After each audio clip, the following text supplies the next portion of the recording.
इस वीडियो से अंधभक्तों को काफी बड़ा झटका लगने वाला है क्योंकि लोकसभा इलेक्शन 2024 में गोदी मीडिया ने जो एग्जिट पोल दिखाया है, जो हिंदुत्व मीडिया ने एग्जिट पोल दिखाया है, उन तमाम एग्जिट पोल का बाप यानी रियल एग्जिट पोल सामने आ चुका है, जिसमें साफ तौर पर दिख रहा है कि इस एग्जिट पोल जिसे खुद गोदी मीडिया ने चलाया है, खुद गोदी मीडिया ने बीजेपी की बोलती बंद कर दी है। उस गोदी मीडिया का नाम है न्यूज 24, जिसने एग्जिट पोल में यह बताया है कि एनडीए 215 से लेकर 245 यानी वो बहुमत का आंकड़ा नहीं छू रही और इंडिया गठबंधन 260 से लेकर 290 सीटें जीतकर बहुमत से सरकार बना रही या फिर अदर पार्टियों का समर्थन लेकर इंडिया गठबंधन सरकार बनाएगी। तो क्या इतिहास में पहली बार इंडिया गठबंधन एआईएमआईएम की मदद से सरकार बनाने जा रही है? ये वीडियो अंत तक जरूर देखेगा। कौन से राज्यों में कितनी सीटें बीजेपी जीत रही है, जिस एग्जिट पोल की तुलना खुद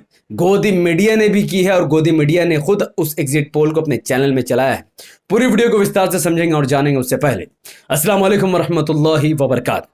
अल्लाह के नाम से शुरू जो बड़ा कृपालु और अत्यंत दयावान है। मैं हूं मोहम्मद हफीज अंसारी और आप देख रहे हैं द पॉलिटिकल। लोकसभा इलेक्शन 2024 में किसकी सरकार बनेगी उसे समझने से पहले आपको यह समझना जरूरी है कि हमारे देश में सरकार कैसे बनती है। हमारे देश में कुल 545 लोकसभा की सीटें हैं। जो भी पार्टी है, जो भी गठबंधन 273 मेंबर ऑफ पार्लियामेंट लोकसभा की सीटें जीतती है, इस देश में उसी की सरकार बनती है और इस देश में उसी का प्राइम मिनिस्टर बनता है। 2014-2019 के लोकसभा इलेक्शन में बीजेपी ने 274 से ज्यादा लोकसभा की सीटें जीतकर बहुमत से सरकार बनाई, लेकिन इस बार उनका मामला काफी उल्टा पड़ने वाला है क्योंकि 2019 में बीजेपी को सिर्फ और सिर्फ 37% ही वोट मिला था, जबकि पूरे इंडिया के लोगों ने 63% वोट बीजेपी के खिलाफ दिया था और वो 63% वोट इंडिया अलायंस के पास था, जिसकी वजह से सीधे सीधे ये माना जा रहा था कि इस बार वोट बिल्कुल भी नहीं कटेगा, बिल्कुल भी नहीं पटेगा, जिसके बुनियाद पर बीजेपी को अगर 2019 में जिस तरीके से उनको वोट मिला था 37%, अगर वो वोट फिर से बीजेपी को पड़ जाता है तो बीजेपी 205 सीटों पर सिमट जाएगी और इंडिया गठबंधन को अगर 63% वोट बिना बटे मिल जाता है तो इंडिया गठबंधन 340 लोकसभा की सीटें जीत सकती है, उसमें एमआईएम की सीट भी शामिल है। लेकिन 1 जून के बाद जब एग्जिट पोल सामने आया तब गोदी मीडिया ने कुछ ऐसा दिखाया जिसने पूरे भारत को हिला दिया। गोदी मीडिया न्यूज 24 के अकॉर्डिंग 543 लोकसभा की सीटों में से एनडीए 376 सीटें जीतकर बहुमत से सरकार बना रही है, जबकि इंडिया गठबंधन 103 सीटों पर निपट रही है। हिंदुत्व चैनल सुदर्शन न्यूज तो बीजेपी को 404 सीटें बता रहा है, जबकि उसकी नजर में कांग्रेस 29 से 35 सीटों पर ही सिमट जाएगी और अदर पार्टियां 104 सीटें जीत सकती हैं।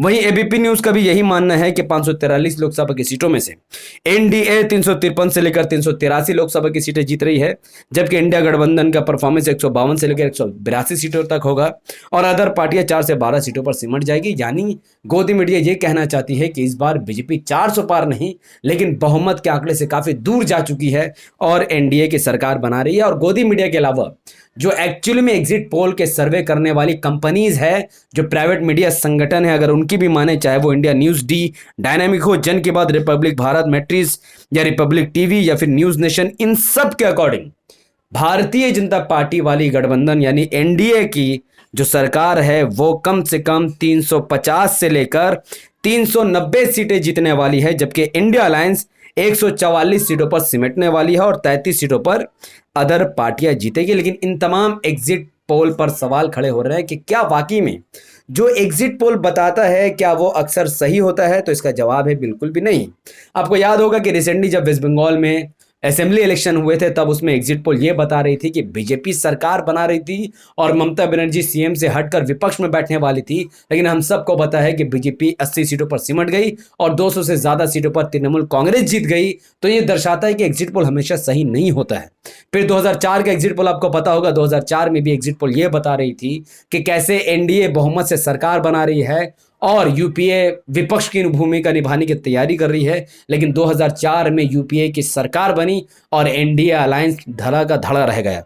अब सवाल यह पैदा होता है कि किसकी एग्जिट पोल को सही मानी जाए। इस दौरान एक रियल एग्जिट पोल सामने आया, एक ऐसा एग्जिट पोल जिसे गोदी मीडिया ने भी नोटिस किया और अपने चैनल में भी चलाया। वो एग्जिट पोल था डीबी न्यूज लाइव का। डीबी न्यूज के अकॉर्डिंग 543 लोकसभा की सीटों में से एनडीए गठबंधन 207 से लेकर 241 लोकसभा की सीटों पर सिमट रही है और यही मेरा भी ओपिनियन है, क्योंकि 37% वोट अगर सीधे सीधे एनडीए अलायंस को पड़ता है तो 37% वोटों का जो आंकड़ा निकल कर सामने आता है वो 205 लोकसभा की सीटें हैं। और यहां पर डीपी न्यूज कह रहा है कि 543 सीटों में से 207 से लेकर 241 सीटों पर एनडीए सिमट रही, यानी एनडीए बहुमत से सरकार नहीं बना रही, सरकार बना के 273 सीट की जरूरत है। जबकि इंडिया अलायंस 255 से लेकर 290 लोकसभा के सीटें जीतकर बहुमत से सरकार बना रही है और मिनिमम अगर 255 सीटें जीतती है तो इसको सरकार बनाने के लिए कुछ सीटों की जरूरत पड़ेगी, जबकि अदर पार्टियां 29 से 51 सीटों पर जीत रही है। इस डीबी लाइव न्यूज को इसकी अहमियत इतनी बड़ी है जिसे न्यूज 24 ने भी अपने चैनल में चलाया। न्यूज 24 के जो कि एक गोदी मीडिया चैनल है, उसने भी ये माना है कि 543 लोकसभा की सीटों में से एक एग्जिट पोल के अनुसार एनडीए 215 से लेकर 245 सीटों पर सिमट रही है, यानी बहुमत से सरकार नहीं बना रही। जबकि इंडिया अलायंस 260 से लेकर 290 सीटों पर जीतती हुई नजर आ रही है, बहुमत से सीटें ज्यादा इंडिया अलायंस को मिल रही है और अदर पार्टियां 28 से 48 सीटों पर जीत रही है। मैं वीडियो को आगे बढ़ाऊं उससे पहले मैं आपको यह समझा दूं कि कौन से राज्यों में कौन सी पार्टियां कितनी सीटें जीत रही हैं। कुल 9 राज्य ऐसे हैं जहां बीजेपी को झटका लगा। सबसे पहला नंबर महाराष्ट्र है। महाराष्ट्र में कुल 48 लोकसभा की सीटें हैं। न्यूज 24 के अकॉर्डिंग डीबी लाइव के हिसाब से उन 48 सीटों में से एनडीए अलायंस 18 से 20 सीटों पर सिमट रही है, जबकि इंडिया अलायंस 28 से 30 सीटों पर जीतने के कगार पर है। तमिलनाडु के 39 लोकसभा की सीटों में से बीजेपी को बहुत बड़ा झटका लगा, क्योंकि यहां पर बीजेपी का खाता तक नहीं खुलेगा, जबकि इंडिया अलायंस 37 से 39 सीटें जीतने वाली है। आंध्र प्रदेश के 25 लोकसभा की सीटों में भी बीजेपी का खाता नहीं खुलेगा, जबकि वाईएसआरसीपी नामक पार्टी को 15 से 17 सीटें और टीडीपी को 7 से 9 और कांग्रेस यहां पर 2 सीटें जीत सकती है, जबकि बीजेपी का यहाँ खाता नहीं खुल रहा। दिल्ली के 7 सीटों में भी बीजेपी को झटका लगा, जहां पर बीजेपी 2 से 4 सीटें जीत सकती है, जबकि इंडिया अलायंस यानी आम आदमी पार्टी और कांग्रेस 3 से 5 सीटें जीतने वाली है। तेलंगाना में भी बीजेपी को झटका है। तेलंगाना में भी बीजेपी 3 से 5 सीटों पर सिमट रही है, जबकि 17 लोकसभा की सीटों में से कांग्रेस 10 से 12 सीटों पर जीत रही है। अदर यानी 1 सीट पर एमआईएम जीत रही है और 2 सीट पर बीआरएस भी जीत सकती है। पंजाब में भी बीजेपी को करारा झटका लगा है। पंजाब में भी बीजेपी का एक भी उम्मीदवार नहीं जीत रहा, बीजेपी का खाता नहीं खुल रहा, जबकि आम आदमी पार्टी 6 से 8 लोकसभा की सीटें जीत रही हैं और कांग्रेस 5 से 7 लोकसभा की सीटें जीत रही हैं। उसी तरीके से कर्नाटका के 28 लोकसभा की सीटों में भी बीजेपी को झटका लगा है। उन 28 सीटों में से इंडिया 8 से 10 सीटों पर निपट रही है, जबकि इंडिया गठबंधन 18 से 20 लोकसभा की सीटें जीतने के कगार पर है। अदर पार्टियों का खाता यहां को नहीं खुलेगा। हरियाणा जो कि बीजेपी का गढ़ है, हरियाणा में भी एनडीए 2 से 4 सीटों पर सिमट रही है, जबकि इंडिया अलायंस 6 से 8 सीटों पर जीती हुई नजर आ रही है। अगर हरियाणा के लोग बीजेपी के साथ नहीं हैं तो आप समझ जाइए पूरे देश के लोग बीजेपी के साथ नहीं हैं। तमिलनाडु में भी बीजेपी को झटका लगा है। तमिलनाडु में बीजेपी का खाता नहीं खुल रहा, जबकि इंडिया अलायंस 37 से 39, भाई 39 के 39 सीटें तमिलनाडु में इंडिया अलायंस जीतने वाली है। झारखंड में बीजेपी और इंडिया गठबंधन में काफी कड़ा मुकाबला चल रहा है। 14 के 14 सीटों पर एनडीए और इंडिया दोनों के ही दावेदारी चल रही है। 6 से 8 सीट एनडीए भी जीत सकती है और 6 से 8 सीट इंडिया गठबंधन भी जीत सकती है। अब उन राज्यों की बात करें जहां पर बीजेपी बढ़त बनाए हुए है, जैसे कि आसाम के 14 लोकसभा की सीटों में बीजेपी 10 से 8 सीटें जीत सकती है, जबकि इंडिया अलायंस 3 से 5 सीटों पर सिमट रही है, क्योंकि यहां पर बदरुद्दीन अजमल साहब की पार्टी से कांग्रेस ने अलायंस नहीं किया, जिसकी वजह से वोटों के विभाजन का खतरा वहां बना हुआ है। छत्तीसगढ़ के 11 सीटों में एनडीए 6 से 8 सीटें जीत रही है, जबकि इंडिया अलायंस 3 से 5 सीटों पर सिमट रही है। राजस्थान के 25 सीटों में एनडीए 17 से 19 सीटें जीत रही है, जबकि इंडिया गठबंधन 6 से 8 सीटों पर निपट रही है। मध्य प्रदेश के 29 लोकसभा की सीटों में से एनडीए लगभग क्लीन स्वीप करने जा रही है, जबकि इंडिया गठबंधन 3 से 5 सीटें जीत रही है। हिमाचल प्रदेश जो कि गढ़ है हिंदुत्व का, हिमाचल प्रदेश के 4 सीटों पर एनडीए का कब्जा होने वाला है। इंडिया अलायंस भी 1 से 3 सीटें जीत सकती है। गुजरात जो कि हिंदुत्व का गढ़ है, वहां पर भी 26 लोकसभा की सीटें हैं, जिसमें एनडीए क्लीन स्वीप करती हुई दिख रही है 23 से 25 सीटों के साथ, जबकि इंडिया अलायंस 1 से 3 सीटें जीत रही है।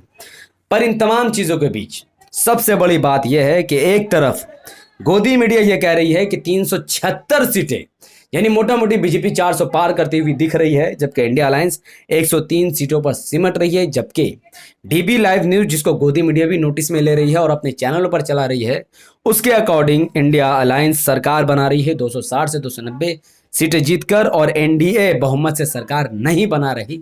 और इसमें सबसे खास बात यह है कि इंडिया अलायंस को सरकार बनाने के लिए कुछ सीटों की जरूरत अब भी पड़ रही है। इंडिया अलायंस को कुछ सीटों की जरूरत पड़ रही है। यानी अगर मान लीजिए, जैसा कि मैंने इलेक्शन से काफी पहले एक पोल आपको दिखाया था जिसके अकॉर्डिंग कि ऐसा हो सकता है कि 273 सीटों में सरकार बनाई जाती है। 270 सीट अगर बीजेपी जीतती है, 270 सीट इंडिया गठबंधन जीतती है और सरकार बनाने के लिए 3 सीटों की जरूरत अगर इंडिया गठबंधन को पड़ती है तो वो 3 सीटों का समर्थन एमआईएम इंडिया अलायंस को देगी। तो एमआईएम किंग मेकर अब भी बन सकती है। ये बहुत बड़ा एग्जिट पोल मैंने आपके सामने रख दिया है और ये वाकई में लोगों के कदमों तले जमीन हिलाने वाली है, जुम्मनों के अकल को ठिकाने लगाने वाली है, अनभक्तों की नींद हराम करने वाली है। क्या वाकई में एमआईएम इस बार गठबंधन यानी किंग मेकर बनकर इंडिया अलायंस की सरकार बनाएगी? कौन पीएम बनेगा वो तो 4 जून के बाद ही पता चलेगा, लेकिन इस ओपिनियन पोल के हिसाब से इंडिया गठबंधन को कुछ सीट की जरूरत है जो एमआईएम उनको दे सकती है। अब आपको कमेंट में यह बताना है क्या गोदी मीडिया के हिसाब से एनडीए की सरकार बन रही है और इंडिया हार रही है, या फिर डीवी लैब के हिसाब से बहुमत से इंडिया गठबंधन सरकार बना रही है और बीजेपी कुछ सीटों से हार रही है, या फिर जैसा कि प्रॉपर मैंने परसेंटेज निकाला था कि एनडीए 205 सीटों पर निपटेगी और इंडिया गठबंधन 300 से ज्यादा सीटें जीतेगी और एमआईएम के 3 से ज्यादा सीटें सांसद बनने वाले हैं। अपनी बात कमेंट पर जरूर रखिए कि आपकी नजर में जहां पर आप रखते हैं आपको क्या माहौल दिख रहा है। तो माहौल के हिसाब से कमेंट कीजिए। ये आपका ओपिनियन पोल होगा, इस पर मैं बहुत जल्द वीडियो लाने वाला हूं। कमेंट के बेसिस पर मैं एक वीडियो बनाऊंगा जिससे ये पता चलेगा कि जमीनी स्तर पर लोगों का क्या मानना है। तो प्लीज धड़ाधड़ कमेंट कीजिए, इंडिया गठबंधन जीत रही है या फिर एनडीए या फिर एमआईएम कितनी सीटें जीत रही है, क्या एमआईएम किंग मेकर बन सकती है। इस वीडियो को लाखों लोगों तक पहुंचाने के लिए इस वीडियो को लाइक कीजिए, इसके लिंक को व्हाट्सअप, फेसबुक, इंस्टाग्राम जैसे सोशल मीडिया के प्लेटफॉर्म पर शेयर कीजिए। अपनी बातों को धड़ाधड़ कमेंट पर रखिए। हमारे यूट्यूब चैनल द पॉलिटिकल को सब्सक्राइब और बेल आइकन हिट कीजिए। अगर आप सब इस वीडियो को हमारे Facebook channel the political news पर देख रहे थे तो इसे लाइक और फॉलो कीजिए। 5 बड़े ग्रुप में शेयर करके मुझे अपनी दुआ में याद रखें। अगर आप सब ट्विटर में फॉलो करना चाहते हैं तो उसका भी लिंक डिस्क्रिप्शन में है। अगर आप सब इंस्टाग्राम में फॉलो करना चाहते हैं उसका भी लिंक डिस्क्रिप्शन में है। अगर आप सब और भी जगह में मुझे फॉलो करना चाहते हैं, तमाम सोशल मीडिया के हैंडल के लिंक इसी वीडियो के डिस्क्रिप्शन में मौजूद है। बहुत बहुत शुक्रिया। मिलते हैं अगले वीडियो में। अस्सलाम वालेकुम वरहमतुल्लाहि वबरकात। अल्लाह के सलाम तेरहमत बरकात अब तमाम भाई और बहनों पर हो। मैं अल्लाह भी पीस अपॉन अस।